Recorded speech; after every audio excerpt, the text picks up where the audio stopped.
Please don't skip the ads, at paki-like naman, share at subscribe mo na rin, salamat. Kabanata 711, isang baso ng alak, ikalawang update, mangyaring iboto ako. Pagkapasok sa bahay, isang hiwa ng pula ang nakita. Maging ito ay ang pulang kubrekama sa kama o ang pulang mantle sa mesa, mayroong isang pakiramdam ng sigasig. Ang pink na gasa na nakasabit sa kama ay lumilikha ng malabo na kapaligiran. Ang nakapalibot na mga dingding ay natatakpan ng pulang brocade, at maging ang bubong ay pinaghihiwalay ng bordado na pakiramdam, na parehong mainit at malugod. May dalawang matataas na pulang kandila na nakalagay sa tablecloth, na may kaunting alikabok na nakakalat sa mga ito. Parang ilang araw na sila doon. Upang tumugma sa kapaligiran ng buong silid, kailangan lang nila ng dalawang malalaking pulang character na she na nakaprint sa kanila. Sa sitwasyong ito, magiging masyadong tanga si Jingzi kung hindi niya mahulaan ang iniisip ni Liu Jinghong. Mukhang maaga niyang pinalamutian ang kanyang bagong bahay, at naghihintay na dumating siya, at mas nababalisa pa siya kaysa sa kanya. Ikalimang kapatid na babae. Marahan na tawag ni Jingzi, niyakap ang payat na baywang ni Liu Jinghong mula sa likod, at hinayla siya sa kanyang mga bisig ng may kaunting puwersa. Si Liu Jinghong ay huminga ng mahina mula sa kanyang ilong, mukhang medyo tamad at sobrang nasasarapan. Matagal na talagang inihanda ni Liu Jinghong ang silid na ito. Ito ay halos kasing tagal ng kababalik niya mula sa Jingzhou. Iniisip niya na darating si Jingzi sa Liangzhou balang araw, at ilalagay niya ang kanyang sarili dito. Sa pag-iisip ng mga ito, si Liu Jinghong ay bihirang mahiya, tumingin siya sa pinto, pagkatapos ay tinapik ang kamay ni Jingzi, pinto. Nagmamadaling isinara ni Jingzi ang pinto, pagkatapos ay bumalik na walang pasensya at binuhat si Liu Jinghong. Magsindi ka rin ng kandila. Ang silid ng kasal ay puno ng mga bulaklak at kandila. Paanong nawawala ang kandilang ito? Tumawa si Jingzi at nagmamadaling lumapit para sindihan ang dalawang kandila. Iniisip pa niya, kung nandyan ang mga kandila, malayo pa ba ang kasal? Sa susunod na sandali, binuksan niya ang pink na ghost curtain at dahan-dahang itinaas si Liu Jinghong, na sinundan ng malapitan ng kanyang bibig.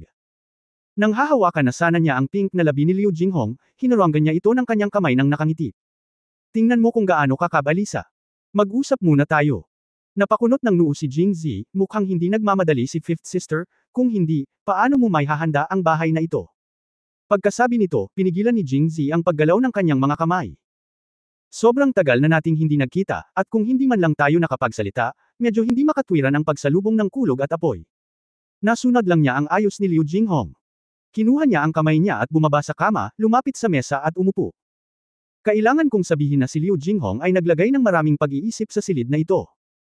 Mayroon ding garapon ng alak na nakaimbak sa cabinet malapit sa pinto, na natatatak ng putik. Pagkatapos buksan ito, isang malambot na aroma ang lumabas. Ipinaliwanag sa kanya ni Liu Jinghong habang nagsasali ng alak sa pitchel, pagkabalik ko mula sa Mang Mountain noong nakaraan, nagpadala ako ng isang tao upang magtimpla ng ilang garapon ng mabubuting espiritu gamit ang pamamaraang itinuro mo sa akin, at iniingatan ko ang mga ito. Ngayon pumunta ka rito, halika, susubukan ko kung tama ang luto ng Fifth Sister. Pagkasabi noon ay ibinuhos niya ito sa dalawang maliit na tasa ng alak na may lalagyan ng alak. Ang poster na ito ay malinaw na nangangahulugang, ang intensyon ni Jinghong ay hindi uminom. Natural, hindi lang ito mapupulot ni Jingzi at inumin. Sa halip, kinuha niya ang tasa ng alak at umupo sa tabi ni Liu Jinghong. Nakangiti niyang sinabi, ikalimang kapatid na babae, kung hindi tama ang sitwasyong ito, kung hindi ba nakakahiyang uminom ng isang tasa ng alak. Inilibot ni Liu Jinghong ang kanyang mga mata sa kanya, ngunit hindi tumanggi. Napakaraming paghahanda ang ginawa niya para lang dito. Minsan, ang kahulugan ng ritual ay napakahalaga. Tunay na mahusay ang pagkakayari ni Liu Jinghong, at kapag natikman mo ang alak na ito, masasabi mong paulit-ulit itong na-distill, at ang alcohol content nito ay mas mataas kaysa sa mga tinimplahan niya sa Mang Mountain. Pagkatapos ng 2 o 3 tasa ng alak, medyo nahihilo si Jingzi, at namula rin ang pisngi ni Liu Jinghong. With her drinking capacity, siguradong hindi siya lasing, pero parang lahat ay malalasing kung hindi lasing. Namula rin ang pisngi ni Liu Jinghong. Nagsimulang magsalita si Hong nang walang pakialam. Matagal nang hinihintay ni Fifth Sister ang araw na ito. Mula nang bumalik ako mula sa Jingzhou, pakiramdam ko ang aking mga araw ay parang taon. Wala pang panahon na naging napakahirap ng buhay, kahit na sa panahon ng digmaan sa kanlurang Xinjiang nitong mga taon. Ito ay mas mahusay kaysa dito. Alam mo ba kung gaano ka nami-miss ni Fifth Sister? Si Jingzi ay nakaramdam ng kirot at pagkabalisa, at hinawakan ang kanyang kamay at mahinang sinabi, Fifth Sister, kasalanan ko kung nalate ako. Huwag kang mag-alala, Fifth Sister. Sa sandaling umatras ang Zhejiang Heavy Cavalry Regiment sa pagkakataong ito, ibabalik ko ang Fifth Sister sa Jingzhou, at hindi na tayo muling maghihiwalay. Tumango si Liu Jinghong at hindi sumagot sa kanyang mga salita, ngunit nagpatuloy. Sinimulan niyang kausapin ang sarili niya. Zier, gusto kong maging asawa mo. Kami ay magkapatid na hindi magkadugo. Kahit na maging asawa mo ako, hindi mahalaga. Ang tanging nakakaalam ng aming mga pagkakakilanlan ay ang mga nasa korte. Sa katunayan, hindi ako natatakot sa kanilang mga mata, at alam kong hindi ka rin natatakot. Gayunpaman, dahil isinulat mo ako sa pahayagan, alam ng lahat sa Anan Kingdom na ako ang iyong ikalimang kapatid na babae. Kung may isa pang chismis na gusto mo akong pakasalan, balita, lahat ng mga taga-Angguo ay susundutin ang iyong gulugod. Zier, natatakot ako, hindi ko kaya. Sabi ni Liu Jinghong, bumaba ang boses niya, at medyo nag-iisa siya. Napag-alaman na noong inilathala ng The Newspaper ang unang isyu ng pahayagan, isinulat nito ang tungkol sa pagkamatay ni Qi Gulong sa seksyon ng militar. Gayunpaman, hindi may sulat ni Jing Zi na natalo niya si Qi Gulong, kaya ibinigay niya ang pagkakataong ito kay Liu Jinghong noong panahong iyon. Noon ay ipinakilala sa pahayagan ang relasyon ng magkapatid ni Liu Jinghong at Jing Zi. Hindi niya ito masyadong inisip noong panahong iyon, at sa hindi inaasahang pagkakataon ay inilatag ang ugat ng sakuna. Agad na hinawakan ni Jing Zi ang kanyang kamay ng mahigpit. Ikalimang sister. Ngunit bago pa siya makapagpatuloy, muling tinakpan ni Liu Jinghong ang kanyang bibig gamit ang kanyang kamay at bamulong, Zier, makinig ka sa fifth sister, isang beses lang ito sasabihin ni fifth sister, pagkatapos ng madaling araw, maaaring hindi na ito sasabihin ni fifth sister. Tumango si Jing Zi at sa wakas ay tumahimik. Sa totoo lang, malinaw ang iniisip ko. Wala akong pakialam sa mga nominal na bagay na iyon. Ang pakialam ko lang ay nasa puso ako ni Zier. Kaya tahimik kong inihanda ang bagong bahay na ito para lang sa araw na ito. Hindi ako mapapangasawa ni Zier. Di bale, basta uminom tayo ng isang baso ng alak ngayon, yumuko sa langit at lupa, at pumasok. Masyadong nahiya si Liu Jinghong na sabihin ang salitang, bridal chamber, at namumula ang mukha, kung gayon, ako ang magiging asawa ni Zier. At mula ngayon, hindi ko nahihilingin kay Zier na pakasalan ako muli. Sa harap ng mga tagalabas, ako ang ikalimang kapatid ni Zier, ngunit sa harap ni Zier, palagi akong magiging asawa mo.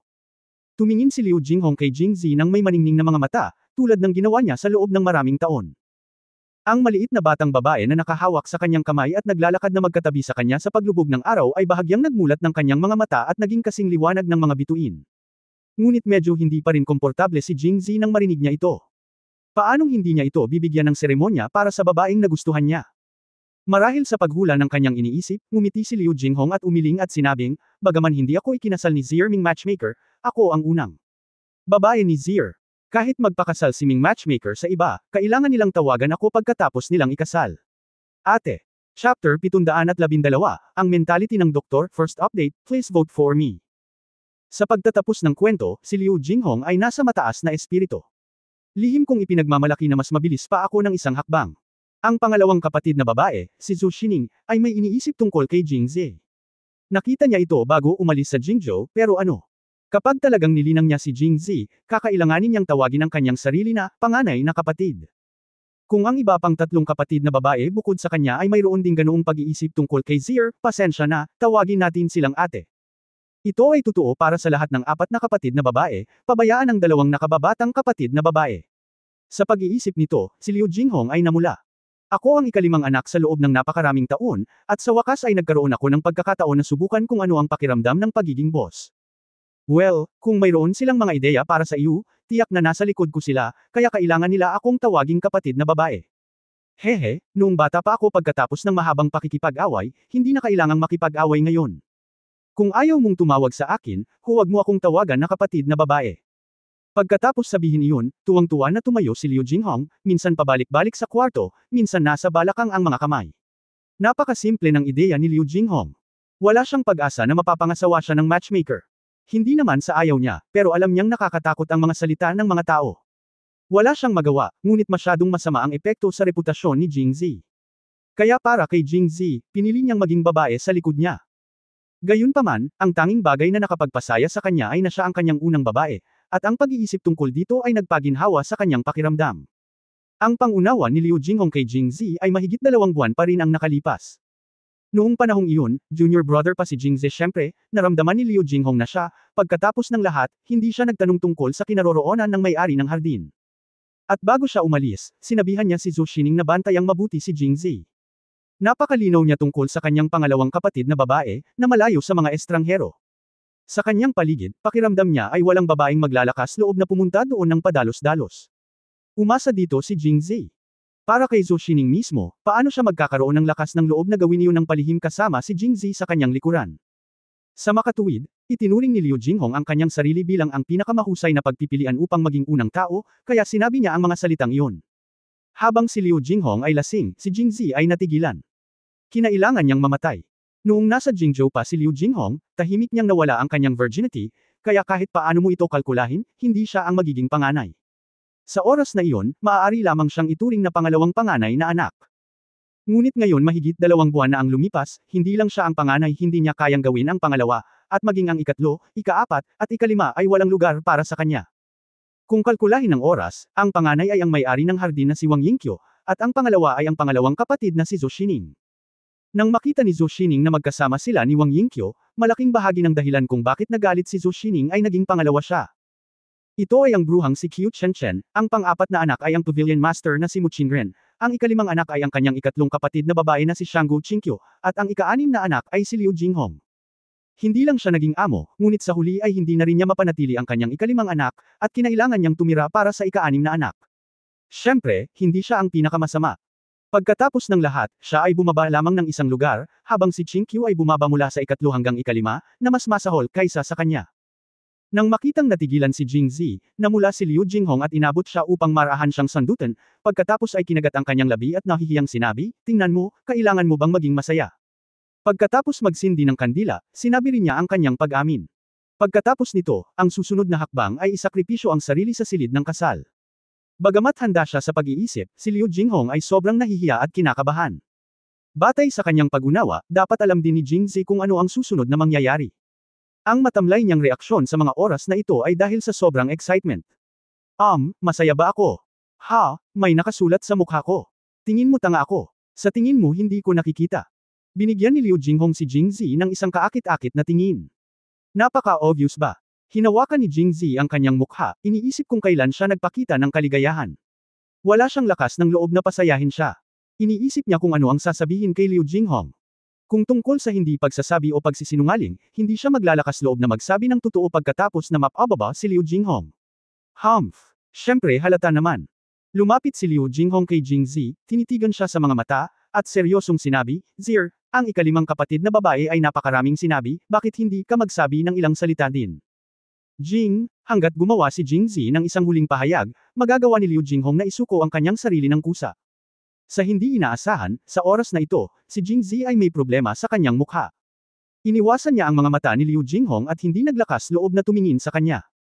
Pagkaraan ng ilang sandali ay nag-alinlangan, naglakas loob siyang tumingin sa kanya, ika-5 kapatid na babae.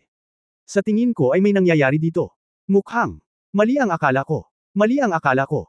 Marahil ay hindi niya inaasahan na sasabihin ni Jingzi ang ganoong biglaang pangungusap, si Liu Jinghong ay medyo nalito, ano ang problema?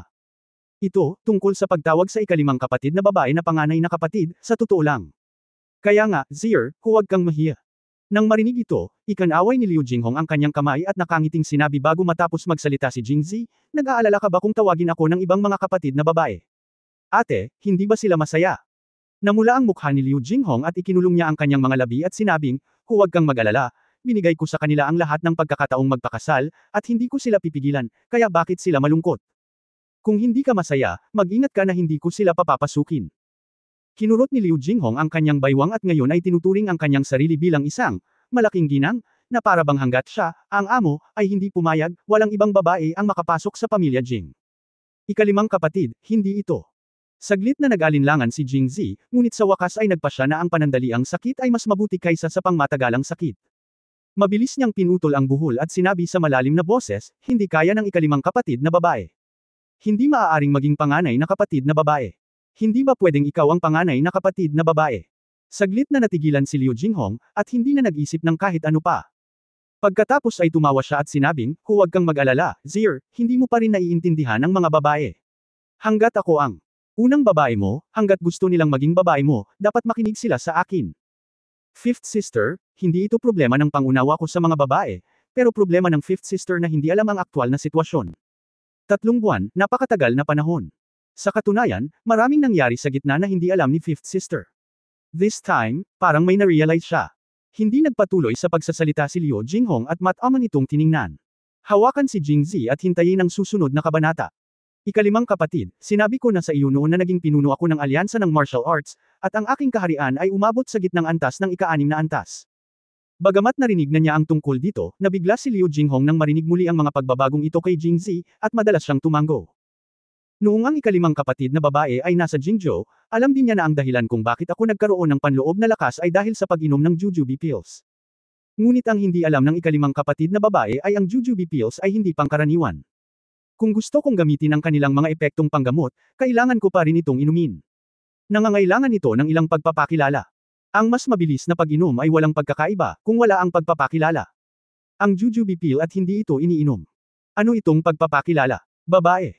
Chapter 713, ang galing talaga ng kapatid ko, second update, please vote for me. Babae. Ham. Dobleng paglilinang. Ham, malamang, kapareho. Walang ibang ipinakitang ekspresyon si Liu Jinghong matapos itong marinig. Napakakalma ng mukha niya. Habang nagiging kalmado siya, mas lalong hindi mapalagay si Jingzi. Ito na kaya ang kalmado bago ang bagyo. Sumunod, nagpatuloy si Liu Jinghong sa walang ekspresyong sinabi, ang pangalawang kapatid na babae. Naging babae mo na. Ham. Pa. Nang tumango si Jingzi, ipinatong ni Liu Jinghong ang kanyang palad sa mesa. Tumalon ang dalawang kandila sa mesa. Matagal ko nang iniisip na abnormal siya. Siya pala ang may-ari ng garden na hinahanap ko. Napabuntong hininga si Liu Jinghong, ito ay talagang walang kabuluhang bagay. Mahirap mag-ingat laban sa mga magnanakaw sa bahay. Ang magnanakaw na matagal nang naghahanap, hindi ko inaasahan na nagtatago siya sa ilalim ng aking ilong. Buti na lang, nakipagkasundo ako sa kanya at hinayaan siyang bantayan ka, ngunit inilihim niya ito. Lalong nagalit si Liu Jinghong. Sa kanyang opinyon, noong siya ay nasa Jingzhou, si Jingzi ay biglang nagkaroon ng panloob na lakas, na nangangahulugang nakuha niya ang pagpapakilala sa oras na iyon, at ang taong iyon ay maaaring si Zhou Xining lamang. Takaw talaga siya. Hindi siya kontento sa pagiging pangalawang anak niya. Ang gusto lang niya ay maging amo. Sa sandaling ito, ang galit ni Liu Jinghong ay nakalaan para kay Zhou Xining lamang, at si Jingzi ay hindi naapektuhan. Ngunit hindi niya hinayaang tiisin ni Zhou Xining ang galit ng mag-isa, kaya't muli lang niyang naipaliwanag, ikalimang kapatid na babae, mali ka. Sa katunayan, ang pangalawang kapatid na babae ay hindi maaaring maging boss. Ang pangalawang kapatid na babae ay hindi maaaring maging boss. Sa pagkakataong ito, mas mabilis ang reaksyon ni Liu Jinghong. Naunawaan niya kaagad ang kahulugan ng pangungusap na ito at halos tumakas, ibang tao ang may-ari ng hardin. Hindi ba ito ang pangalawang kapatid na babae? Hindi. Ang may-ari ng hardin ay talagang may-ari ng Waxian Garden. Wang Yingqiu. Kaya, ikinwento ni Jingzi ang sakripisyo ni Wang Yingqiu upang mailigtas ang sarili sa bangka. Bagamat ang relasyon ng dalawa ay dahil sa hindi pagkakaunawaan, sa huling pagsusuri ay si Wang Yingqiu ang nagligtas kay Jingzi. Matapos marinig ito ni Liu Jinghong, lumuwag ang kanyang mga kilay at halatang hindi siya gaanong galit. Medyo nahihiya pa rin siya at humihingi ng paumanhin sa ginawa niyang kasalanan kay Zhou Xining kanina. So, may utang tayo sa kanya. Natahimik sandali si Liu Jinghong, pagkatapos ay bumantong hininga, ngayong dumating na ang usapin, hindi natin siya masisisi. Pangalawang kapatid na babae. Pagkatapos ay kunin natin ang pangalawang kapatid na babae. Inaaliw pa rin ni Liu Jinghong ang sarili sa kanyang puso. Kahit na siya ang pangalawa sa pinakamatandang kapatid na babae, nauuna pa rin siya sa iba pang apat na kapatid na babae. Noong bata pa siya, madalas nilang ginagamit ang pangalan ng kanyang nakatatandang kapatid na babae para supulan siya, at nagagawa rin ito ng pangalawang pinakamatandang kapatid na babae. Nabugbog sila. Sa hindi inaasahan, si Jingzi ay naghilamos pa rin ng mukha, umiling at mapait na ngumiti, ikalimang kapatid na babae, ang pangalawang kapatid na babae pa rin ang pangalawang kapatid na babae. Ang pangalawang kapatid na babae pa rin ang pangalawang kapatid na babae.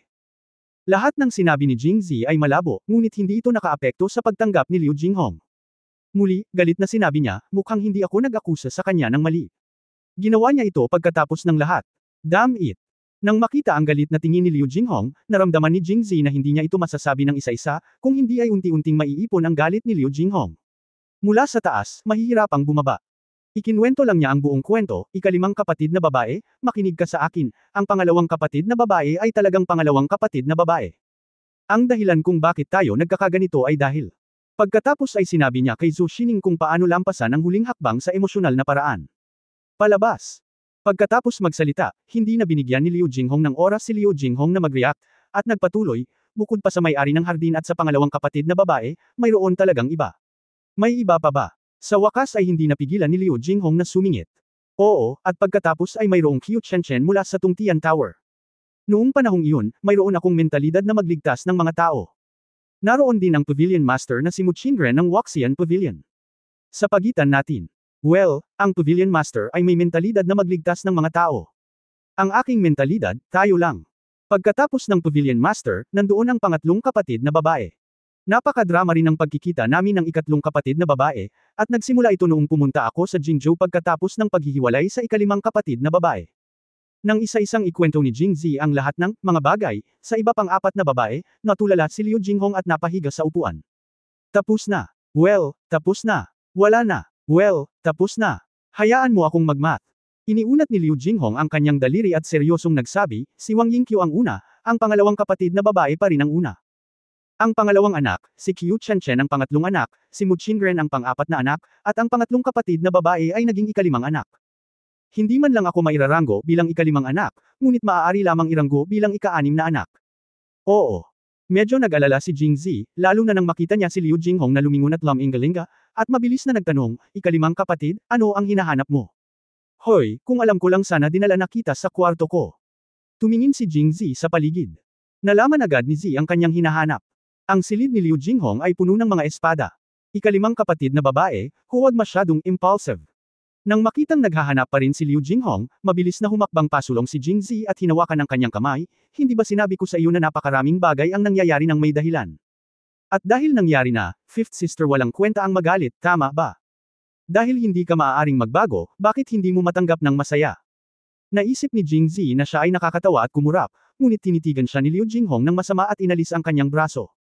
Malamig niyang sinabi, mahigit na 2 buwan lang akong wala, at 5 kapatid na babae ang biglang lumitaw sa aking ulo. Hindi pa ako maaaring magalit, ngunit kailangan kong masaya na tanggapin ang katotohanan na ako ay naging ika-6 na anak, tama ba? Parang, oo. Bagamat nakaramdam siya ng pagkabalisa sa kanyang puso, ngayong dumating na ang bagay na ito, matapat lamang itong aminin ni Jingzi at hiniling lamang kay Liu Jinghong na bigyan siya ng magandang oras. At tinawag pa rin ni Liu Jinghong ang kanyang sarili bilang, ika-6 na anak, na nagpapakita na ang sitwasyon ay hindi na maibabalik na masama. Tapos siya, sabi, matalino, ika-5 kapatid na babae, talagang hindi masama ang pang-6. Kung hindi ka magmadali, ang pang-4 na kapatid na babae ay maaaring maging pang-6 na nauna sa iyo, at pagkatapos ay magkakaroon ng ika-7, ika-8, at ika-9. Sa oras na ito, iniisip ni Jingzi sina Pei Yangxi, Su Mochen, Yu Xiangrong, Zhang Xiaoyu at iba pa, kaya seryoso niyang pinaalalahanan siya, huwag mong pag-usapan ang pang-6. Hindi magagarantiyahan ang top 10 noon, kaya hindi na dapat palampasin ng ika-5 kapatid na babae ang isa pang pagkakataon. Kung maaari tayong pumunta sa Jingzhou, paano natin nagawa ito ng ika-5 kapatid na babae? Natahimik si Liu Jinghong matapos itong marinig. Noong nasa Jingzhou ako, lahat ng dapat mangyari ay nangyari, maliban sa huling hakbang na iyon, ngunit ito ay naging 1,000,000 milya ang layo. Kung iisipin ko, nagsisisi ako. Hoy, bakit ka nang hihinayang? Ang pangunahing prioridad ngayon. Hindi ba tayo dapat magalit? Bang!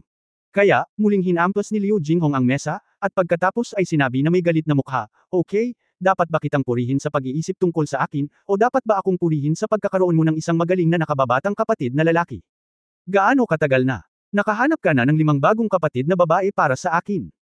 At kung hindi natin matutupad ang ating kasal ngayon, makakahanap ka rin ng ilang mas makapangyarihang kapatid na babae para sa akin. Hindi ba't aking kapatid na lalaki? Hindi, mahinhin na sabi ni Jingzi.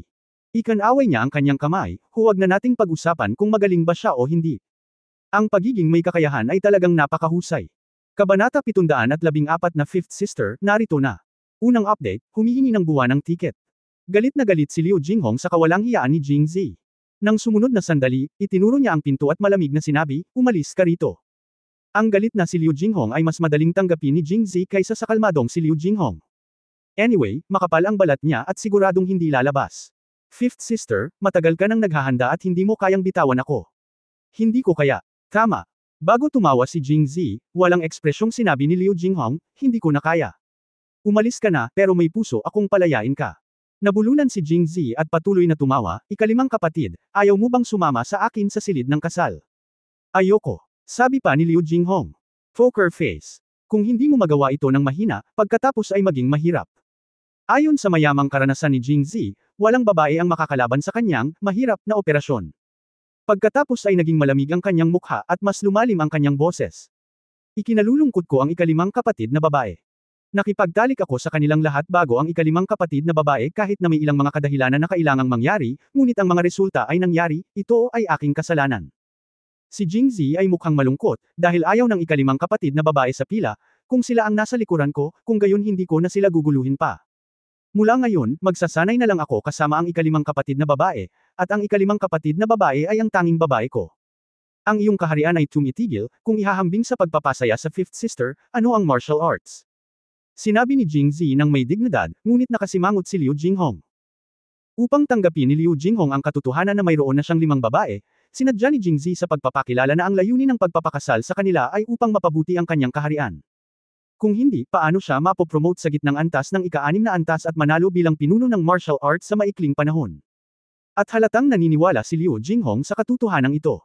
Ang dahilan kung bakit siya galit na galit ngayon ay dahil ang hitsura ng 5 kapatid na babae sa isang iglap ay masyadong biglaan para sa kanya.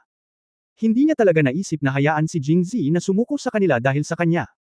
Kung ganoon, magkasala siya ng isang malaking krimen, at makakaapekto rin ito sa paglago ng kaharian ni Jing Zi. Kahit na ako ay isang dual cultivator sa kanya at makakatulong sa kanya sa pagsasanay, paano magiging kasing lakas ng 5 tao ang isang tao? Sa kabilang banda, handa si Jing Zi na isuko ang 5 pang babae para sa kanya, na nagpaginhawa din kay Liu Jinghong. Lumaambot ang kanyang tono, ngunit kinulat pa rin niya ang kanyang mga labi at sinabing, sino ba ang nagsabi sa iyo na huwag kang mag-practice ng kung fu sa kanila? Pagkatapos ay pumayag ang ikalimang kapatid na babae na pumasok sa silid ng kasal kasama ako. Walang hiyang tanong ni Jing Zi. Hindi ko sinabi. Kung gayon hindi ako magsasanay sa kanila. Ikaw. Sinampal siya ni Liu Jinghong ng 2 beses ng galit. Bakit ba ang tanga mo? Hanggat hindi papasok si fifth sister sa bridal chamber na kasama ko ngayon, magiging torpe ako at hindi makikipag-practice sa iba. Kung tatanungin nila, sasabihin ko dahil kay fifth sister. Nang makita si Liu Jinghong na medyo nabigla sa pamamaraang ito, nagpatuloy si Jing Zi sa pagpindot, na may ngiti sa kanyang mga labi. Ikaw. Saglit na galit si Liu Jinghong, ngunit nang makita niya ang medyo mapagmataas na ngiti ni Jing Zi, bigla niyang napagtanto na sadyang pinipilit siya nitong sumuko. Ang bastos na ito. Okay, you can do whatever you want. Anyway, hindi ako makikipag-sex sa iyo ngayon. Si Liu Jinghong, na medyo lamambat lang ang ugali, ay biglang bumawi, na nagparamdam kay Jing Zi na wala ng lakas, ikalimang kapatid na babae, maaari bang talagang nagpasya kang hindi na ako sundan sa hinaharap? Hindi ko ginawa. Mabilis siyang pinutol ni Liu Jinghong, sinabi ko lang na hindi ako makikipagtalik sa iyo ngayon. What a joke, simula nung tumambad yung katawan ko sa harap niya last time. Matapos ipakita sa kanila ang lahat, hayaan siyang itaas at ibaba ang kanyang mga kamay, at bigyan siya ng pagkain. Tingnan ang episode ng Fifth Sister para sa mga detalye, naging kanya na ako. Kung hindi ka papasok ngayon sa bridal chamber, hindi ibig sabihin na hindi ka napapasok sa bridal chamber in the future. Hindi man lang niya inisip, kaya mabilis na binitawan ni Liu Jinghong ang ideya bago siya makapagpatuloy. Nang marinig ito, gumaan din ang pakiramdam ni Jing Zi. Ikalimang ate, dahil maya-maya pa ay papasok ka na, bakit hindi ka magmadali?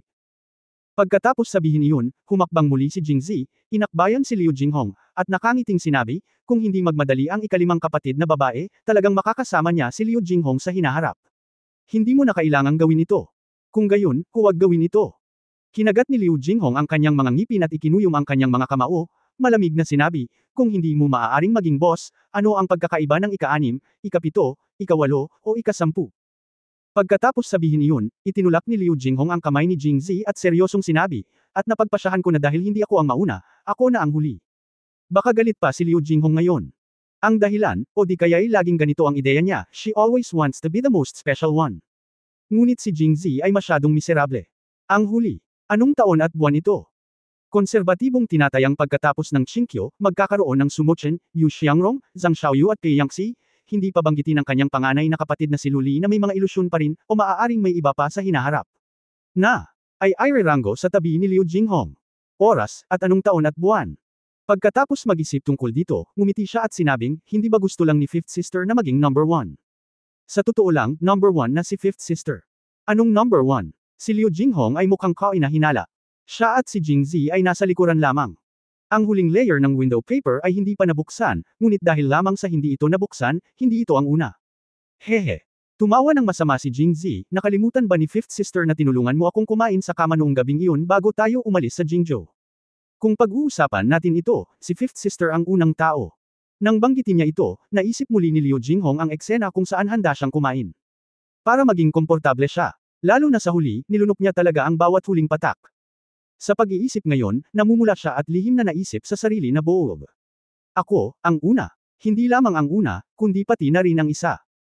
Kung pag-uusapan, bagaman hindi lang si Liu Jinghong ang babaeng tumulong sa kanya na kumain, siya ang nauuna, dahil maging ito ay Wang Yingqiu, o Chinkyu, tingnan ang ikatlong kapatid na kabanata para sa mga detalye, at iba pa, bagamat ginawa nila ang parehong bagay sa kanya, lahat sila ay dumating ng huli kaysa sa kanya.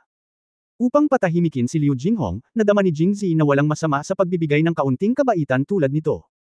Isang pambihirang ngiti ang lumitaw sa mukha ni Liu Jinghong. Nang maisip ni Jingzi na siya ay nagtagumpay, muli siyang bumantong hininga, ano ang halaga ng unang lugar na ito? Hindi ito binibilang. Sa kanyang opinyon, ang bibig sa itaas ay hindi may hahambing sa bibig sa ibaba. Muling nag-isip si Jingzi, at sa wakas ay nakaisip ng medyo matapang at kapana-panabik na paraan. Bagamat marami siyang babae ngayon, hindi pa niya ito nasubukan sa kanila.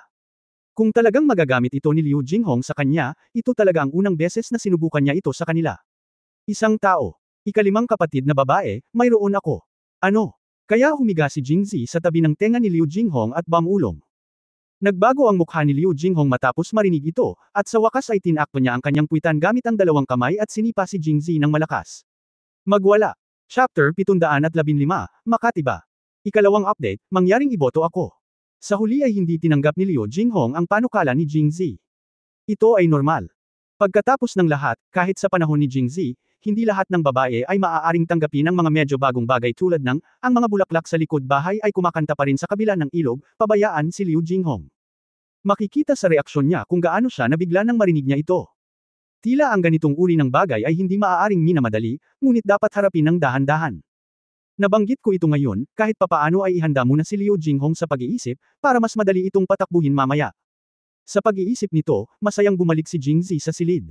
Isang gabi ng katahimikan. At opisyal na nagsimula ang kanyang mahihirap na araw. Sina Jingzi at Liu Jinghong ay childhood sweethearts mula pagkabata. Hindi lamang ipinakita ang malapit na relasyon sa kanilang dalawa, ngunit ipinakita rin ito sa katotohanan na kung talagang gusto siyang i-bully ni Liu Jinghong, hindi siya magpapakita ng awa. Napagtanto ito ni Jingzi nang imulat niya ang kanyang mga mata kinaumagahan. Sa isang quarter ng isang oras, itinulak ni Jingzi ang pinto at lumabas. Sa oras na ito, nakita si Liu Jinghong na nakatayo sa labas ng pinto na nakahalukip-kap ang kanyang mga kamay sa kanyang dibdib, nakakunot ang kanyang bibig, na parang hindi pa siya nakaka-recover sa suntok kagabi, at hindi maganda ang kanyang kalooban. Magandang umaga, fifth sister. Magiliw na bati ni Jingzi, kung tutusin ay medyo nagi-guilty. Umaga. Sumimangot si Liu Jinghong, nagising ang lahat sa Tianxi, at sa Tianxi ka lang lumabas, may lakas ka pa bang magsabi ng maaga? Kaagad pagkatapos, lumapit si Liu Jinghong at hinawakan ang kanyang braso. Nagkaroon ng malapit na pagkakadikit sa tainga, at ang mga payat na kamay ay hindi na malambot, tulad ng bakal at bakal na buto. Napangiwi si Jingzi sa sakit. At ang kanyang, magandang araw, ay nagsimula pa lamang. Habang kumakain, nasiyahan si Jingzi ng ilang, condolence, mula kay Liu Jinghong dahil kumain muna siya ng steamed bun sa halip na lugaw. Pagkatapos kumain, ipinahayag ni Jingzi na labis siyang nasaktan. Nang oras na para kumain sa tanghali, lubos na natuto si Jingzi mula sa kanyang karanasan at uminom muna ng lugaw, pagkatapos ay steamed buns. Dahil dito, si Liu Jinghong ay nagpahayag ng pakikiramay sa kanya sa kadahilanang siya ay kumain lamang ng isang steamed bun, na mas mababa kaysa sa kanyang kinain noong umaga. Sa araw na ito, ginugol ni Jingzi ang halos lahat ng kanyang oras sa ilalim ng walang awa na pakikiramay ni Liu Jinghong, na napakasakit. Kinabukasan, sobrang kumpiyansa si Jingzi kaya bumangon siya ng maaga bago maghating gabi. Nang buksan niya ang pinto at lumabas, hindi dumating si Liu Jinghong. Nang dumating ang oras, tuwang-tuwa siyang tumakbo sa silid ni Liu Jinghong para tawagan siya, ngunit lumabas si Liu Jinghong na kinusot ang kanyang inaantok na mga mata, kinurot ang kanyang ulo at mukha, at pinagalitan siya ng sabay. Hindi ka natulog ng madaling araw at dumating ka para istorbohin ang tulog ko. Makati ka ba? Mula noon, sa wakas ay sumuko na si Jingzi. Dahil hinding-hindi mo magising ang taong gustong saktan ka. Sa loob ng 3 magkakasunod na araw, mas lalo pang umakyat muli sa higaan ni Liu Jinghong, hindi man lang niya hinawakan ang kamay ni Liu Jinghong, na nagpapakitang nagseselos talaga ang babae. Ang kapangyarihan ay hindi maaaring maliitin. Sa umaga ng ika-4 na araw, si Jingzi ay nakaupo sa hapagkainan, iniisip pa rin kung ano ang mga dahilan na gagamitin ni Liu Jinghong para pahirapan siya ngayon, nang tumakbo si Deputy General Wang De na humihingal. Nagkatinginan sina Jingzi at Liu Jinghong at sabay na tumayo. General, ang mabibigat na kabalyerya. Ang mabibigat na rehimyento ng kabalyero ay narito na. Pagkatapos ng 4 na araw na paghihintay, ang panloob na alitan ng Western Xinjiang Heavy Cavalry Regiment ay dapat na natapos, at sa wakas ay bumalik sila. Mabilis na lumipas ang oras kaysa sa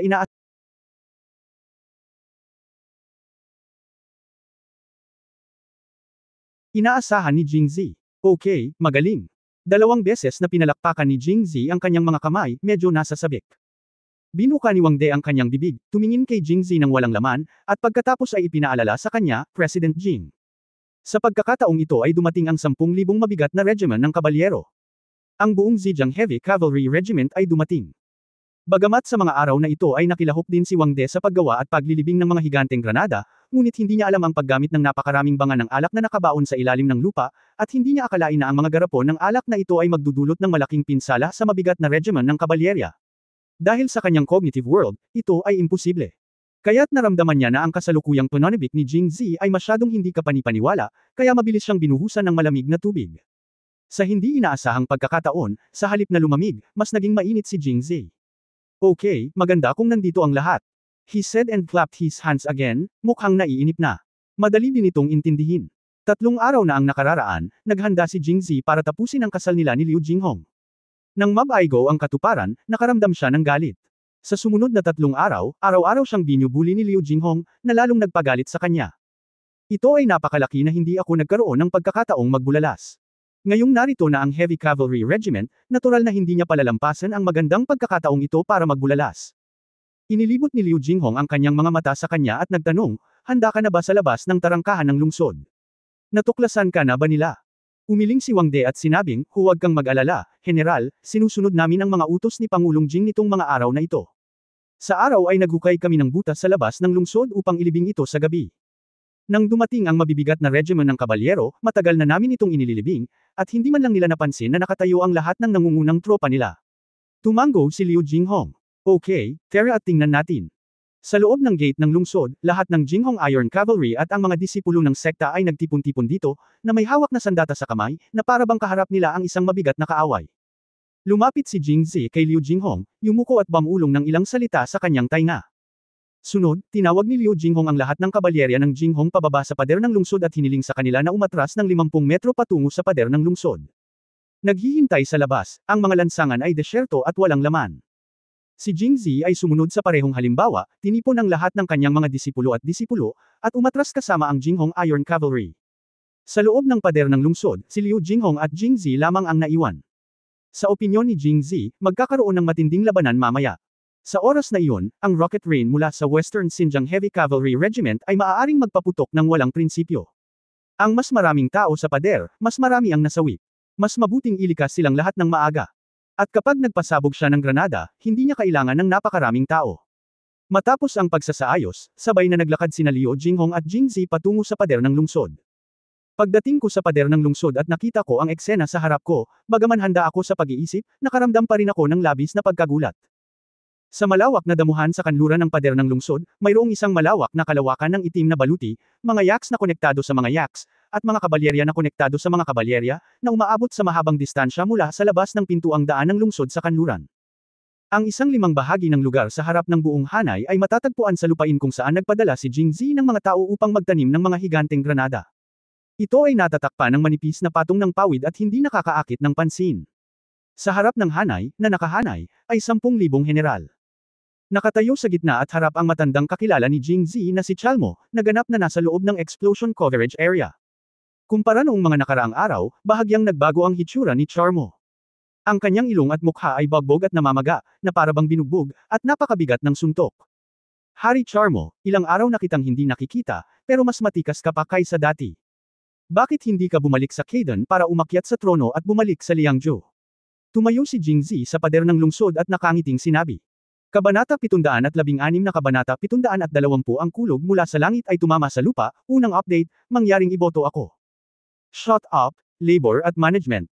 Nang marinig ni Chalmo ang mga salita ni Jingzi na, kamahalan, tila may naisip siyang masama.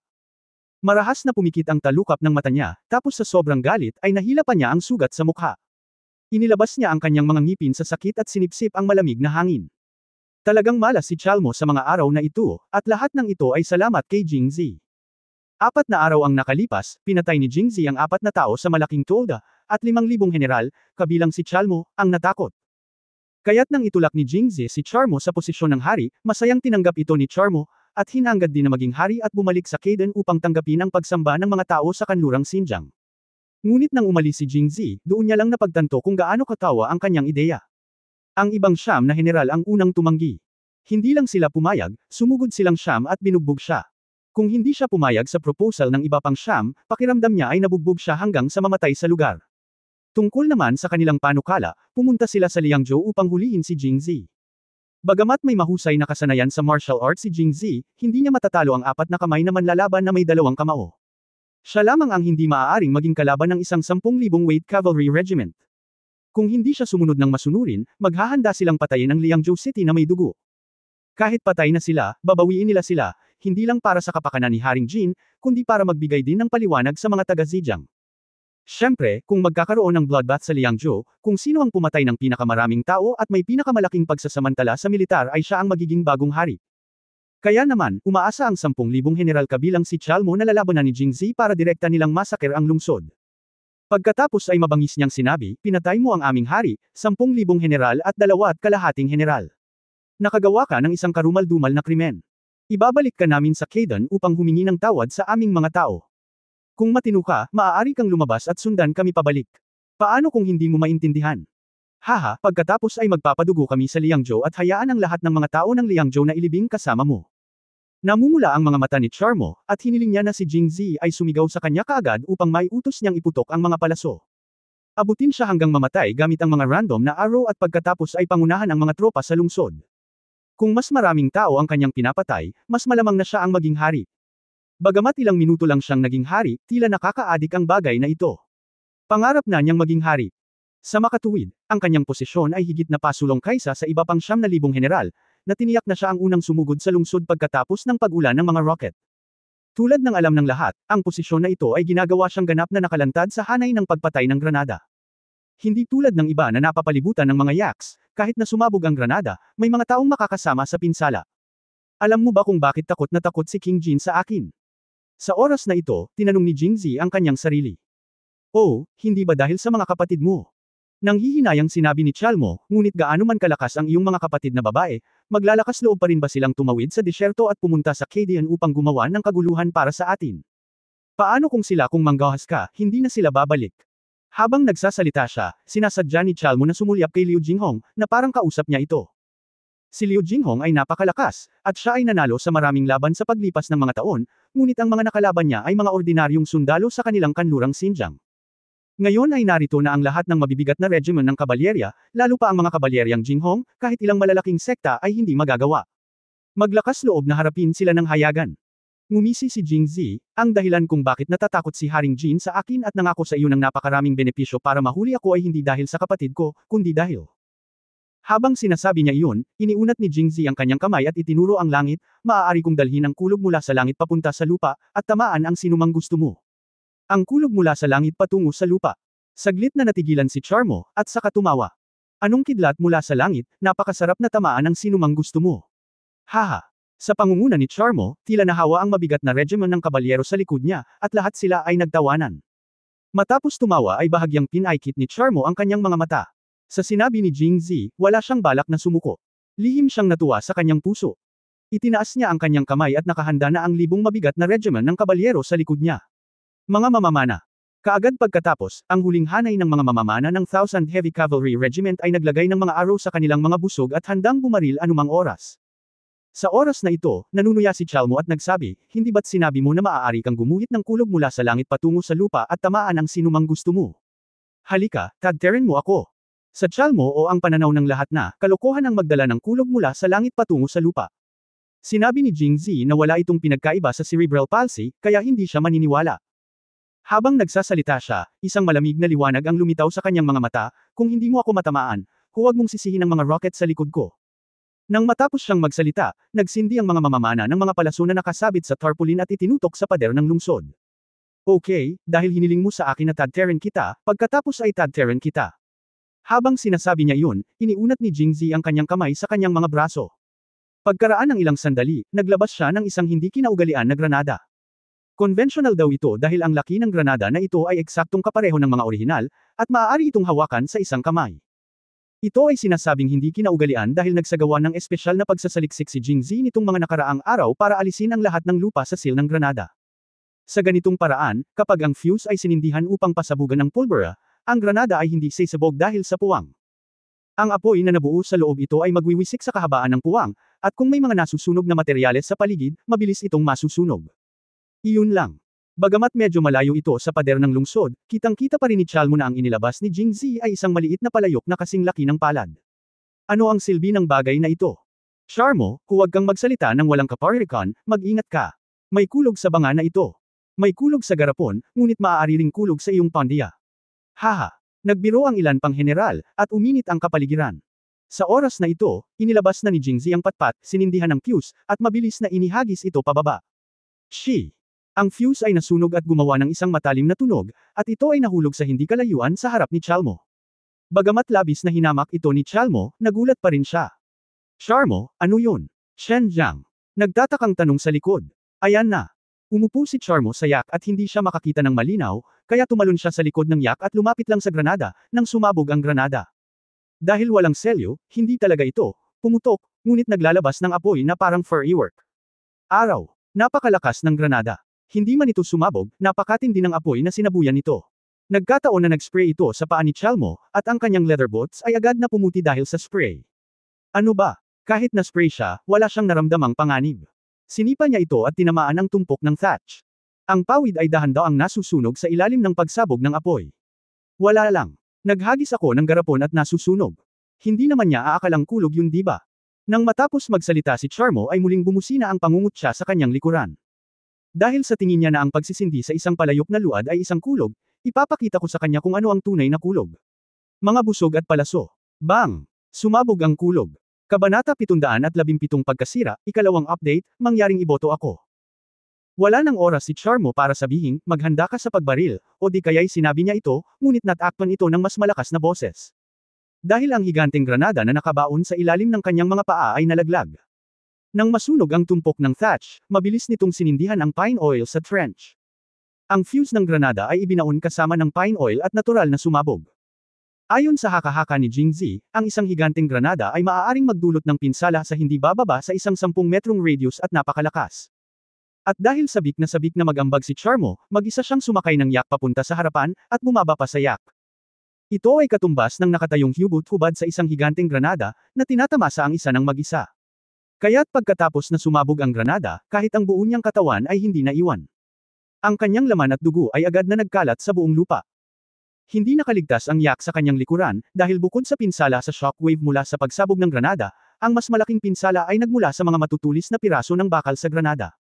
Ang yak ay nasa likod mismo ni Charmo, kaya karamihan sa mga piraso ng bakal ay tumagos sa baluti ng yak at tumagos sa karne ng yak. Hoy! Ang yak ay may magaspang na balat at makapal na laman. Kailan pa ito nakaranas ng ganitong pagpapasigla? Bigla itong nakaramdam na parang nababaliw, humagulgol, at pagkatapos ay tumakbo pabalik ng baliw.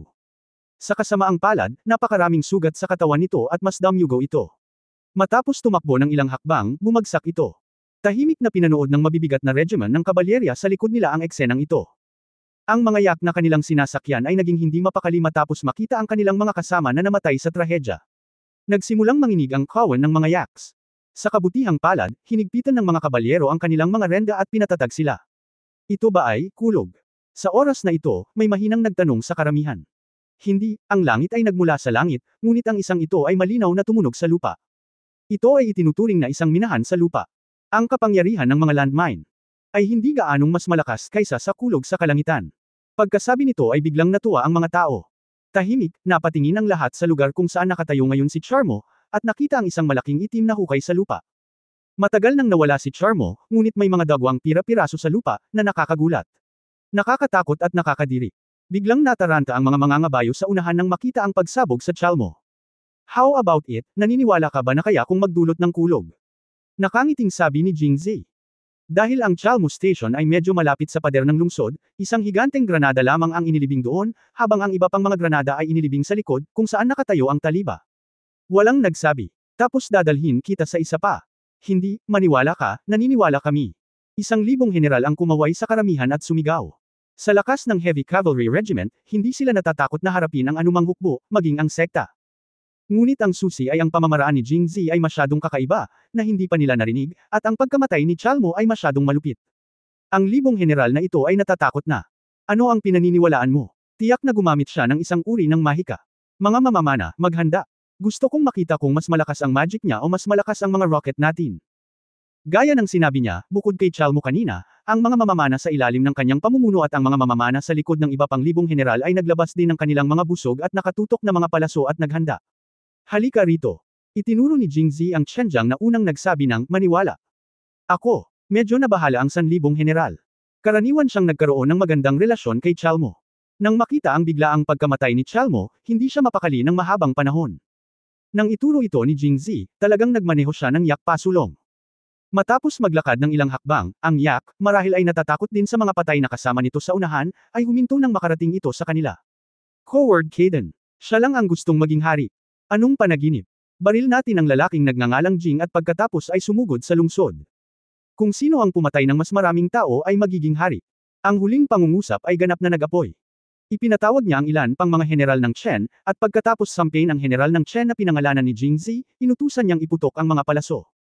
At ang hinihintay ni Jingzi ay ngayon na. Tumalon siya sa pader ng lungsod at lumipad patungo sa karamihan. Sa huli, hindi siya lumipad sa gitna ng karamihan, ngunit direktang dumaong sa tuktok ng karamihan. Baril siya, barilin mo siya. Nagdulot ng gulat ang biglaang paglipad ni Jingzi. Agad na binago ng mamamana ang direksyon ng palaso at bumaril kay Jingzi. Ngunit sa Qinggang ni Jingzi, paano siya mabaril ng mga ito? Si Jingzi ay lumipad ng pataas at mas mataas, at ang mga rocket ay bumagsak ng diretsyo pagkatapos gumawa ng parabolic trajectory. Nakita ito ng mga kabalyero sa ibaba at mabilis na lumayo, sa takot na sila ay masugatan sa mga bumabagsak na rocket. Lumapag ang rocket at agad na nag-apoy sa thatch. Sa oras na ito, napansin ng Heavy Cavalry Regiment na may manipis na layer ng thatch sa ilalim ng kanilang mga paa. Hindi nila ito nakita noon, o hindi nila ito napansin noon. Ano ang nakakatakot sa thatch? Pero iba na ngayon. Kapag ang pawid ay nakatagpo ng apoy, ito ay nasusunog ng husto. Nasusunog ito sa isang piraso. Halos 1/5 ng lugar sa harap ng buong kampo ay nagiging dagat ng apoy. Sa wakas ay napagtanto ng isang tao na may mali. Kung pawid lang iyon, paano ito nasusunog ng napakabilis? Dapat may pine oil sa ibaba. Agad nilang naalala ang eksena bago namatay si Charmo, kung saan nagsimulang masunog ang pawid, na sinundan ng isang malakas na ingay. Pagkatapos ang ilang mga tao ay nagsimulang matakot at gustong tumakas mula sa dagat ng apoy sa ilalim ng kanilang mga paa. Ang mga yaks ay inihaw sa apoy at natakot. Nagtakbuhan sila saglit, ngunit may mga yak cavalry sa lahat ng dako. Saan kaya sila tumakbo? Boom! Boom! Boom! Sa tatlong malakas na ingay, ang buong dagat ng apoy ay sumabog, at si Jingzi ay nakabalik na sa pader ng lungsod, sinamantala ang pagkakataong ito upang makalapit kay Liu Jinghong, inabot niya at tinakpan ang kanyang mga tainga. Ngunit hindi siya pinigilan ni Liu Jinghong. Tumingin siya saglit, saka inabot at tinakpan ang tenga. Ang pagtakip sa kanyang tenga ay tila nakaharang sa buong mundo. Ang kulog at panaghoy sa labas ng lungsod ay walang kinalaman sa kanila. At, ang Heavy Cavalry Regiment ay ganap na nagkagulo. Halos 200 higanteng granada ang inilibing sa labas ng lungsod. Ang hanay ng pagpatay ng isang higanteng granada ay maaaring sumaklaw ng halos 10 metro sa radius. Kahit na ang mga kabalyerya ay nagtipon sa isang napakasiksik na lugar, na may sagabal ng mga yaks at armor, ang isang granada ay maaaring tumama sa 4 na tao. 5 tao ang nagtamo ng matinding pinsala. Napakamot lang sa talim ng granada ang ibang tao sa paligid, pero kahit ganoon ay napakagulo pa rin ang eksena, at natigilan ang lahat ng sumabog ang granada. Ang mga cavalrymen sa likod na hindi naapektuhan ng mga granada ay natakot din sa mga yaks at tumakbo sa paligid. Maraming mga mangangabayo ang itinapon sa likuran ng mga yaks, at pagkatapos ay tinapakan ng ligaw. Itinuring silang nakaranas ng non-combat injuries na napakalas. Nitong mga nakaraang araw, hindi man lang mahawakan ni Jingzi ang kamay ni Liu Jinghong, at bihirang hawakan ang kanyang mga tainga. Matapos sumabog ang lahat ng mga granada, at ubili niyang binitawan ang kanyang kamay na nakatikip sa tenga ni Liu Jinghong. Ang Jinghong Iron Cavalry at ang mga disipulo at apo ni Jingzi sa lungsod ay nagtipon din sa tarangkahan ng lungsod ayon sa kanilang mga tagubilin. Ang kakaiba ay bukod sa kanila, isang malaking bilang ng mga opisyal at sundalo ang lumitaw sa kalye, na may hawak na mga bandila na may mga karakter na ku at na nakalimbag sa kanilang harapan. Chapter 718, The Chase, First Update, Please vote for me. Ay puno ng mga tagumpay. Wala pang kalahating taon ang nilakbay ni Jingzi sa oras, at wala siyang masyadong alam tungkol sa organisasyon o kaalaman ng militar ni Angguo. Mabilis na tumingin si Liu Jinghong at nahulaan ang kanilang pinanggalingan. Ang mga taong ito ay dapat na mga opisyal at sundalo mula sa Kusho at Yongcheng. Ilang araw ang nakalipas, nagpadala ako ng isang tao upang sumugod sa Jingzhou tungkol sa pagkubkob ng mabigat na regiment ng kabalyerya sa Liangzhou. Kung tama ang hula ko, tiyak na ganoon din ang iyong kamahalan. Matapos makita ang aking sulat, nagpadala siya ng liham kina Kusho at Yongcheng, na pinakamalapit sa Liangzhou, at nagpadala ng mga opisyal at sundalo mula sa dalawang lugar na ito upang suportahan ang Liangzhou. Sa sandaling natapos ni Liu Jinghong ang kanyang pagsusuri, dumating din sa Liangzhou ang mga opisyal at sundalong may hawak ng bandila. Habang ang gumagalaw na Jinghong Iron Cavalry ay dumating sa tarangkahan ng lungsod. Mga quarter of an hour na sila dito. Narinig din nila ang malakas na ingay na bumubulusok sa labas ng lungsod. Nakita rin nila ang Jinghong Iron Cavalry na nagtatago sa gilid ng kalye, at hinayla nila sila para magtago. Hindi mabilang ang mga iniisip sa kanilang isipan. Tandang pananong. Hindi ba't ang ibig sabihin nito ay kinubkob ang Liangzhou ng mabigat na regiment ng kabalyero? Bakit dito nagtatago ang isang grupo ng Jinghong Cavalry sa halip na bantayan ang pinto? Sa oras na ito, huminto ang malakas na ingay, at nagsimula na ring kumilos ang Jinghong Cavalry patungo sa gate ng lungsod, at mabilis silang sumunod. Pagdating nila sa pader ng lungsod, ang pinuno ay ang gwardya ng Kushou na si Guo Lin. Nang tumingala siya, nakita niya ang dalawang binata, isang lalaki at isang babae, na nakatayo sa pader ng lungsod. Gwapo at gwapo ang lalaki, nakasuot ng puting cotton robe. Ang babae ay malamig at maganda, na may kakaibang ugali. Nakasuot siya ng snow white armor, na sumasaklaw sa puting robe ng lalaki. Parehong nakatayo ang dalawa na parang isang magandang mag-asawa. Matapos basahin ito, nahulaan ni Guo Lin ang kanilang pagkakakilanlan. Kaya itinaas niya ang kanyang mga kamay patungo sa pader ng lungsod at sinabi, ang huling general ng Kushou, si Guo Lin, ay nakilala si General Jinghong. Ang gwardya ay mula lamang sa ikalimang ranggo ng opisyal na posisyon, na malayo sa mga pangalawang ranggo na general tulad ni General Jinghong. Dahil sikat si Liu Jinghong, taos puso ang ugali ni Guo Lin. Bahagyang tumango si Liu Jinghong at nagtanong, General Guo, pinadala ka ba ng iyong kamahalan upang suportahan ang Liangzhou? Tumango si Guo Lin, oo, General Jinghong. Nagmadali ang iyong kamahalan sa Kushou at yung Cheng na may mga espesyal na utos. Inorganisa namin ang 3,000 opisyal at sundalo na pumunta sa Liangzhou para sa suporta. 3,000 opisyal at sundalo kasama ang 2,000 kabalyerya ng Jinghong, gayon din ang mahigit 500 disipulo ng sekta, ang humarap sa 10,000 mabibigat na regiment ng kabalyero sa labas ng lungsod. Bagaman sila ay mas mababa sa bilang. Halos kalahati, ngunit hindi masyadong disparate. Kung talagang head-on confrontation, hindi naman parang wala ng laban. Gayunpaman, dahil sa pagsali ni Jing Zi, ang 3,000 opisyal at sundalong ito ay hindi na kailangan. Sa katunayan, hindi na kailangang gumamit ng kahit na sinong sundalo sa Liangzhou City, dahil ang Zhejiang Heavy Cavalry Regiment ay parang nawawalang aso, na nakakalat at tumakas. Ang mga higanteng granada ay sumabog sa ilalim ng lupa. Ang mga tao sa lungsod ay hindi nakita ito ng kanilang sariling mga mata, ngunit sila ay natakot sa tunog lamang. Higit pa rito, sila ay nasa pinangyarihan ng pagsabog at pinagmamasdan ng mga yaks at kabalyerya na pinaghiwa-hiwalay. Kaya't nasira ang kanilang espiritu. Paano sila maglalakas loob na manatili dito? Dumating ka sa tamang oras, kung hindi ay magkakaroon ng napakaraming trepeo sa labas ng lungsod at walang sapat na lakas tao. Tumawa si Jing Zi. Agad na itinaas ni Guo Lin ang kanyang mga kamay at sinabing, kung tama ang hula ko, ito dapat si President Jing Zi, tama ba? Bahala ka, General Guo, ako ang nandito. Si Guo Lin ay mukhang nasa sabik, kahit na siya at si Jing Zi ay may opisyal na posisyon mula sa ikalimang ranggo, ngunit sa mga tuntunin ng edad, background at pangmatagalang pagunlad, hindi niya ito mapapantayin.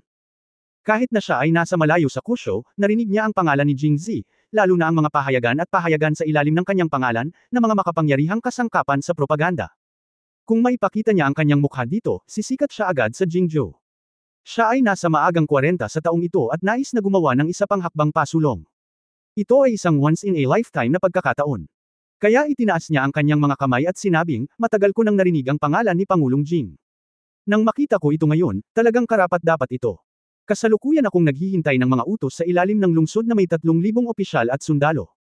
Kung may anumang misyon si Pangulong Jing, tiyak na ako ang magiging pinuno ni Pangulong Jing. Tungkulin kong ilabas lahat. Matapos marinig ito, hinawakan ni Jing Zi ang kanyang ilong nang walang magawa, at pagkatapos ay pinuntahan si Liu Jinghong. Liu Jinghong din curled kanyang mga labi sa kanya, non-committal. Malinaw na siya ang pinakamataas na general sa Liangzhou City. Kahit na anong utos ang ibigay sa kanya, dapat niyang idaan sa kanya. Bukod dito, kung ihahambing sa kanyang opisyal na posisyon, ang kanyang pangalawang ranggo ay mas mataas kaysa sa dalawang rookie sa ikalimang ranggo na pinagsama. Paano nasabi ni Guo Lin? Paano ang pagsunod sa mga tagubilin ni Jing Zi?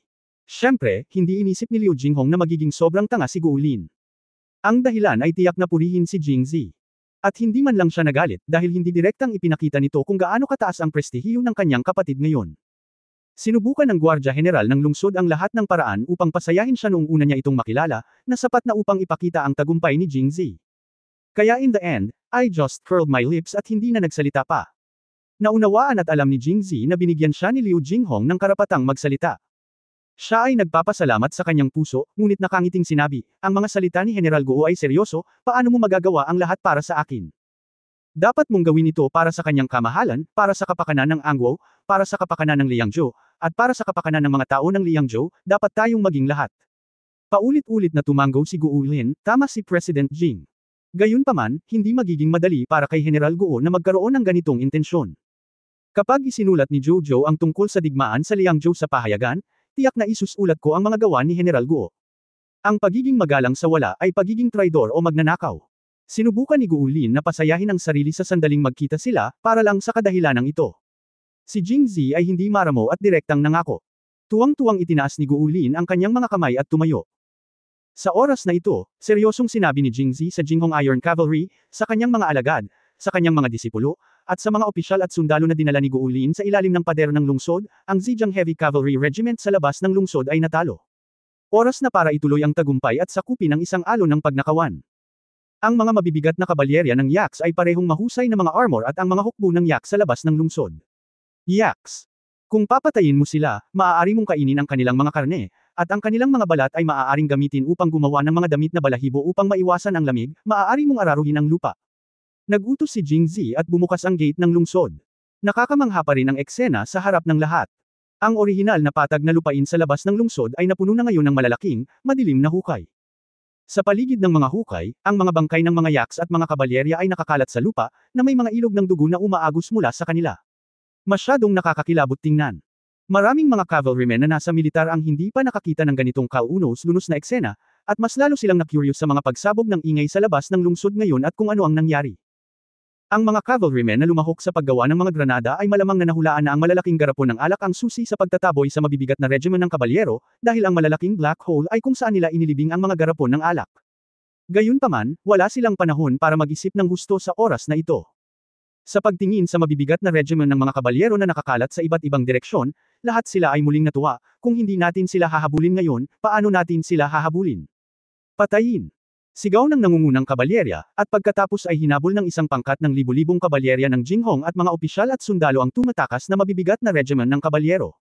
Kabanata 719 na King Caden, ikalawang update, mangyaring iboto ako. Nang itaboy siya ng Jinghong Cavalry at mga opisyal at sundalo, lumipad din si Jingzi pababa mula sa pader ng lungsod. Halos 200 granada ang sumabog, daan-daang yak ang napatay, at halos 1,000 mabibigat na kabalyerya ang napatay. Para naman sa mga nasugatan, mas marami pa. Sa pagkakataong ito, sapat na ang suntok sa Western Xinjiang Heavy Cavalry Regiment. Kung maaari nating samantalahin ang pagkakataong ito upang maabot ang ilang uri ng pakikipagtulungan sa kanila. Sa pag-iisip nito, iniskan ni Jingzi ang bangkay sa harapan, pangunahin itong hinahanap. Ang bangkay ng 1,000 general. Maliban kay Chalmo, na unang pinatay ng marahas, may kabuuang 9,000 general ang natitira. Tinawag ni Jingzi ang 1,000 general na sumuko noon na mag-isa sa harapan ng hanay. Nang sumabog ang lahat ng mga granada, tumingin siya partikular. Ay mabubuhay. Para naman sa natitirang 8,000 general, matapos maghanap ayon sa kanilang natatanging itim na 1,000 pangkalahatang sandata, natagpuan ni Jingzi ang mga bangkay ng 5 sa kanila, na nagpapahiwatig na may natitira pang 3. Pagkaraan ng ilang sandali na paghahanap sa mga taong ito, nakakita ako ng 3 martial art secret book ni Wang Fujun at ng iba pa, at nakita ko rin ang Imperial Seal of Western Border mula sa Chen General na gumawa ng pinakamaraming ingay ngayon. Itinaas ni Jingzi ang mga sulok ng kanyang bibig, inilagay ang mga bagay sa kanyang damit, at pagkatapos ay sumunod. Mahigit sa 1,000 mabibigat na mga ngabayo ang namatay, at maliban sa 2 hanggang 300 Yaks na namatay, karamihan sa mga natitirang Yaks ay nasugatan at walang anuman sa kanilang mga likod. Sinundan nila ang tumatakas na Heavy Cavalry Regiment at nahulog sa likuran ng team. Sumigaw si Jingzi mula sa likuran, Yaks lang. Hindi raw dapat tugisin ang mga mahihirap na mananakop, at bagamat parang nawawalang aso ang Western Xinjiang Heavy Cavalry Regiment, mayroon pa ring mahigit 8,000 katao. Kung talagang pipilitin silang mag-counterattack, mabigat ang pagkatalo. Ang pakinabang ay higit sa pagkalugi. Nang marinig ito ng mga kabalyerya ng Jinghong, mga opisyal at sundalo, lahat sila ay tumakbo patungo sa mga Yaks na walang may-ari. Sa maikling panahon, 4 hanggang 500 Yaks ang nasagap nila. President Jing, hinahabol mo pa ba ako? Sa oras na ito, lumapit si Wang De at nagtanong. Mula nang magbukas ang gate ng lungsod, si Liu Jinghong ay nakatayo sa pader ng lungsod na walang balak na bumaba. Para bang isinuko niya ang lahat ng kapangyarihan sa paggawa ng desisyon kay Jingzi. Kaya naman hiningi ni Wang De ang kanyang opinyon. Sa pagtingin sa rolling luwas na dala ng mabigat na regiment ng cavalry habang tumatakas sila, umiling si Jingzi at sinabing, hindi na kailangan, ibalik mo lang itong 4 hanggang 500 yaks at hayaan ang aking ikalimang kapatid na babae na ipamahagi sila sa kanila. Oo, Presidente Jing. Muli niyang sinulyapan si Jing Zi at nagtanong, President Jing, hindi ka ba babalik sa lungsod kasama namin? Hindi, bumalik ka muna, may gagawin ako. Pagkatapos magsalita ni Jing Zi, sinipa niya ang kanyang mga paa sa lupa na parang mga kanyan. Nag-eject ito patungo sa pagbuo ng Heavy Cavalry Regiment. Si Wang De at lahat ng nasa ibaba ay natigilan. Tanging ang mga alagad ng sekta na lumahok sa kompetisyon ng martial arts ay hindi nagulat dito. Hindi nagtagal, lumipad si Jing Zi sa ibabaw ng mabigat na regiment ng kabalyero. Nakita ng kasalukuyang mabigat na regiment ng kabalyero si Jing Zi na parang nakakita sila ng isang mabagsik na hayop. Wala sila sa mood makipag-away, kaya lahat sila ay nagmamadaling tumakas. Sa kasamaang palad, gaano man kabilis ang yak, hindi nito mapapantayan ang magaan na kung fu ni Jing Zi. Hinanap ni Jing Zi ang mga posisyon ng iba pang 3,000 general sa himpapawid at naglabas ng mga granada.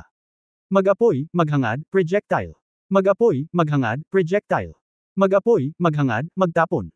Matapos ang 3 magkakasunod na malakas na ingay, 3,000 general ang direktang napatay, at ang mabigat na regiment ng kabalyero ay hindi man lang nag-abala na tingnan ang kanilang mga katawan. Nagkaroon ng kaguluhan. Ang ilang mga tao ay itinapon mula sa likuran ng mga baka, at pagkatapos sila ay tinapakan ng maraming yaks at maaaring napatay o napinsala. Nakakalungkot ang eksena. At si Jing Zi ay nakabitin pa rin sa ere hindi kalayuan o malapit. Bagamat hindi na siya kumikibo, ang takot sa puso ng mabibigat na regiment ng kabalyero ay palaki ng palaki, at ang huling natitirang si Chen Jiang sa wakas ay hindi na nakayanin at tumigil. Bumaba, kailan ito matatapos? Jing, Master Jing, ano ang gusto mo? Sabi ni Chen Jiang sa paos na boses. Hayaan mo silang lahat tumigil. Tumigil silang lahat. Ang namamaos na boses ni Chen Jiang ay sinamahan ng dagandong, at ang tunog ay napakatalim, at agad itong tumunog sa damuhan. Paglabas ng Kadian sa pagkakataong ito, hindi lamang si Haring Huyanlai ang sumunod, kundi pati na rin ang 10,000 general at kalahating general at 10,000 general. Sa isang iglap, 1,000 general na lang ang natira, na siyang pinakamataas na commander sa lahat ng mabibigat na regiment ng kabalyero. Kaya't nang sumigaw si Chen Jiang, natakot ang mga mabibigat na kabalyerong nakarinig nito, ngunit tumigil pa rin sila, at pinigilan din nila ang mga nasa paligid na hindi nakarinig ng utos. Ito siguro ang prinsipyo ng hulihin muna ang magnanakaw. Nang makitang tumigil ang lahat ng mabibigat na regiment ng kabalyero, napabuntong hininga si Jing Zi ng may damdamin. Pagkatapos ay tinanong niya, ano ang iyong pangalan? Kaden. Kaden, ay kaparehong salita ng kabisera ng iyong bansa. Napakagandang pangalan. Sa iyong pangalan, karapat-dapat ka sa iyong tagumpay. Paano kung ikaw ang maging hari? Hindi mapalagay si Kaden. Pagkarinig nito ay agad siyang nataranta. Pinipigilan mo ang sarili mo para lang gawin kang hari. Hindi ba't biglang dumating ang kaligayahang ito? Nang makita ang kanyang pag-aalinlangan, sumigaw si Jing Zi sa mabigat na regiment ng kabalyero sa likod niya, paano kung piliin si Kaden bilang iyong bagong hari? Kung hindi ka makakapili ng hari ngayon, hindi mo na kailangang bumalik at manatili dito. Halika dito. Malamig na sabi ni Jing Zi. Ngayon si Jing Zi ay parang demonyo sa mata ng mabigat na regiment ng kabalyero. Kahit na ang ideya ng pagguhit ng kulog mula sa langit patungo sa lupa ay medyo kakaiba, nakita ng lahat ang kanyang paraan ng pagtama sa sinumang gusto niya na hindi pa nila nakita noon. Ang mga tao ay palaging puno ng takot para sa hindi kilalang mga bagay, at sila ay naniniwala rin na si Jing Zi ay talagang kayang panatilihin ang lahat ng ito, tulad ng kanyang pag-iingat sa libu-libong general at patay na mga kabalyerya. Pagkatapos mag-react ng ilang segundo, sa wakas ay sumigaw sila, handa kaming irekomenda na si Kaden Chen ang magiging hari ng kanlurang Xinjiang. Kaden, ang hari. Pagkatapos, paulit-ulit na umalangaw ang mga sigawan. Ngumiti si Jing Zi nang may kasiyahan. Si Kaden naman ay napaiyak. Ang kaligayahan ay dumarating din ng biglaan. Ang inakala niyang trahedya ay naging komedya pala para sa kanya. Ito ang Royal Seal ng Western Border. Dahil nakumbinsi ni King Kaden ang lahat, ang Royal Seal na ito ay dapat itago ni King Kaden. Kinuha ni Jing Zi ang Imperial Seal at ibinigay sa kanya. Nauubos ang utak ni Kaden. Iniunat niya ang kanyang mga kamay at tumayo doon, hindi alam kung ano ang iniisip niya.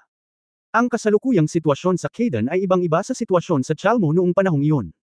Nang si Chalmo ay, iginawad, bilang isang hari ni Jing Zi, mayroong 9,000 general na may parehong opisyal na posisyon sa paligid niya, kaya tiyak na hindi nila siya susundin.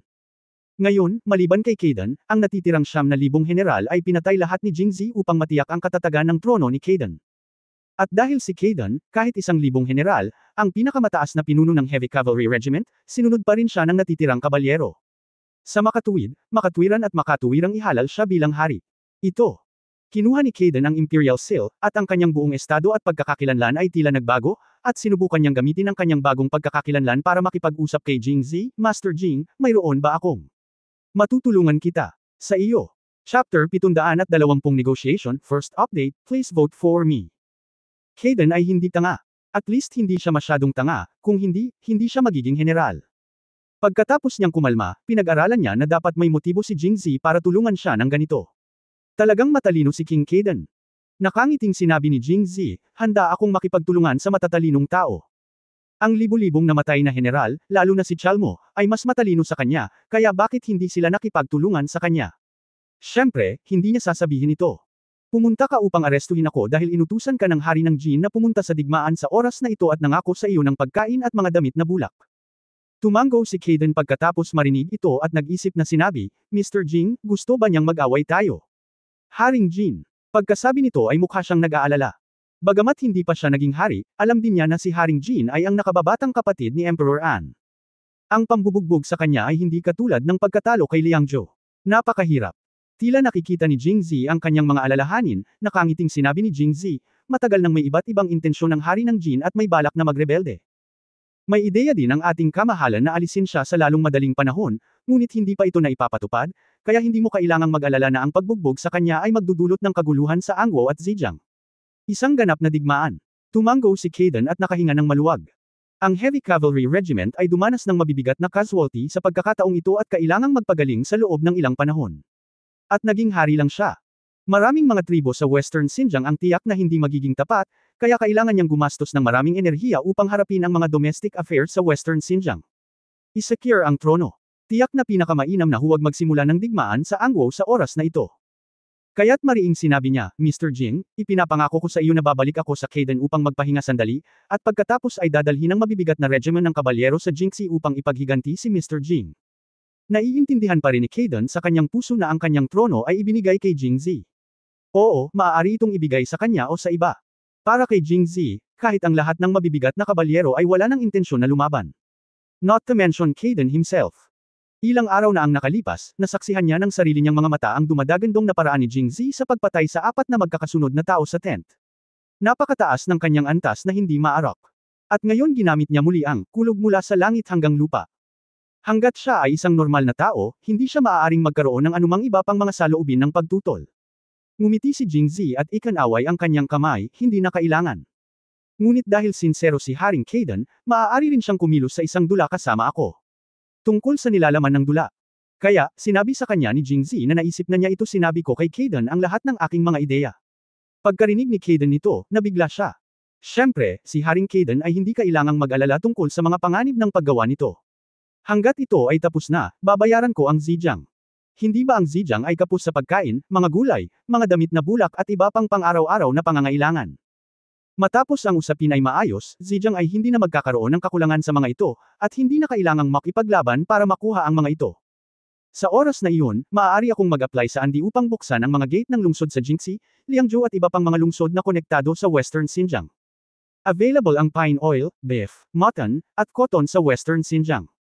Maaari itong ibenta o ipagpalit sa pagkain at iba pang gamit. Mula ngayon, hindi lang pagkain ang makukuha mula sa Angwo, kundi makumbinsi ko rin si Reyna Yayaw na payagan ng Yayaw Country na makipagkalakalan sa Zhejiang Country. Pagkatapos makinig sa mga salita ni Jingzi, Kaden. Bakas sa mukha niya ang excited. Matatagpuan ang Zhejiang sa kanlurang rehiyon, at ang teritoryo nito ay halos mga disyerto at damuhan, na angkop para sa pastulan.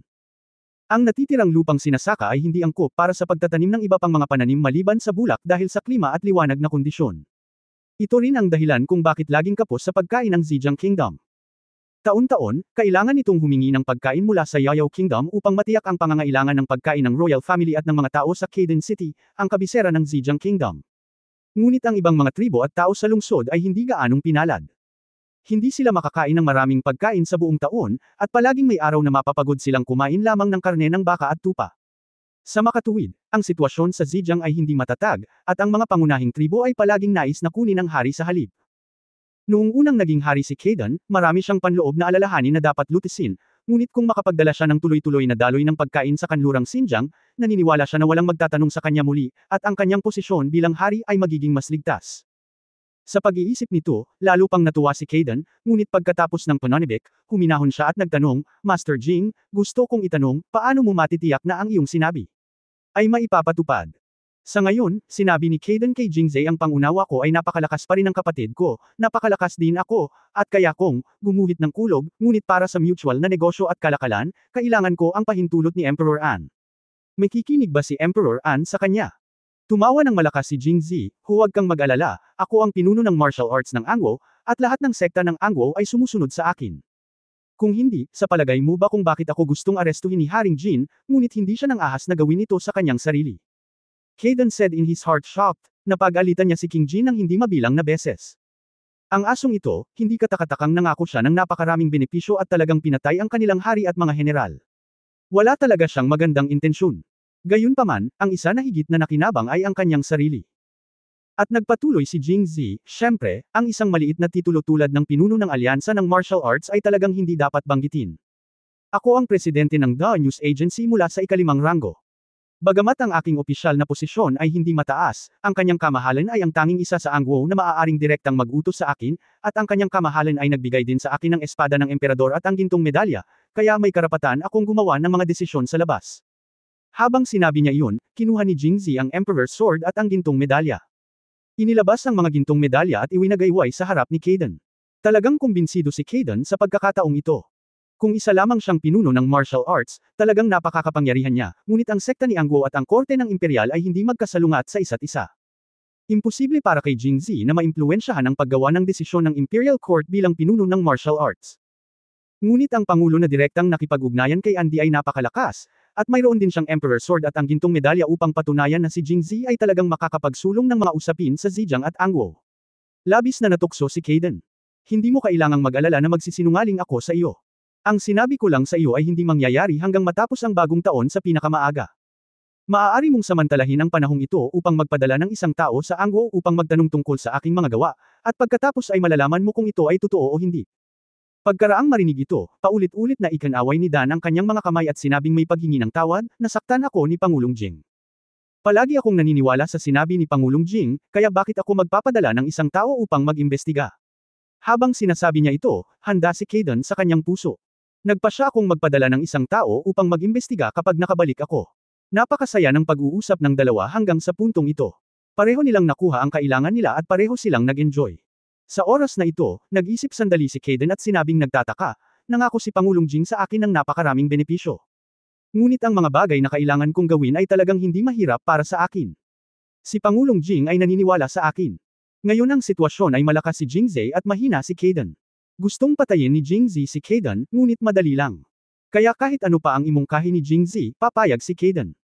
Gayunpaman, kung papayag siya ngayon at direktang magsisisi pagkatapos bumalik sa Kadian, tila walang pagpipilian si Jingzhe. Si Kaden ay labis na pinagtatanggol at madaling ipagtanggol ngunit mahirap salakayin. Hindi maiisip ng maraming tao si Kaden, kaya tinanong niya ito. Pagtatapos ng kabanatang ito. For more updates, click on the notification bell.